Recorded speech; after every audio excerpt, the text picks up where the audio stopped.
السلام علیکم ورحمۃ اللہ وبرکاتہ۔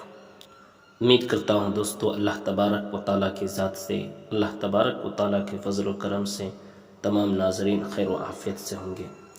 رمضان المبارک کا آخری عشاء اور آخری دن ہے۔ رمضان کی 29 یا 30 تاریخ گزر جانے کے بعد جو چاند نظر آتا ہے وہ عید الفطر کی رات ہوتی ہے، اور آنے والا دن عید الفطر کا دن ہوتا ہے۔ یہ عید الفطر کا دن بھی بڑا محترم شان ہوتا ہے، اور عید الفطر کی یہ رات بھی بڑی عظمت والی ہوتی ہے۔ لوگ یہ سمجھتے ہیں کہ اب رمضان ختم ہو گیا ہے، لہٰذا اس رات میں عبادتوں کا زیادہ اہتمام نہیں کرتے، حالانکہ اس رات کی بڑی فضیلت آئی ہوئی ہے۔ حدیث میں اس رات کو لیلۃ الجائزہ یعنی انعام ملنے والی رات کہا گیا ہے۔ ظاہر ہے کہ جو وقت انعام ملنے کا ہو اس وقت کوئی غیر حاضر رہے تو اس کو کیا ملے گا، لہٰذا کوشش ہونی چاہیے کہ انعام ملنے کے وقت بیدار رہے اور انعام پانے کا مستحق بنے۔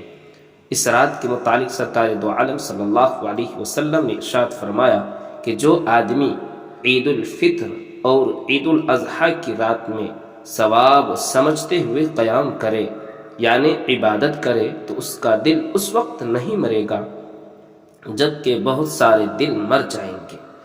اور ایک دوسری حدیث میں ہے کہ جس نے 5 راتوں میں شب بیداری کی یعنی عبادت کی اس کے لیے جنت واجب ہو گئی، اور وہ 5 راتیں یہ ہے: لیلۃ الترویہ ذی الحجہ کی 8ویں رات، لیلۃ العرفہ ذی الحجہ کی 9ویں رات، لیلۃ النحر ذی الحجہ کی 10ویں رات، عید الفطر کی رات اور 15ویں شعبان کی رات۔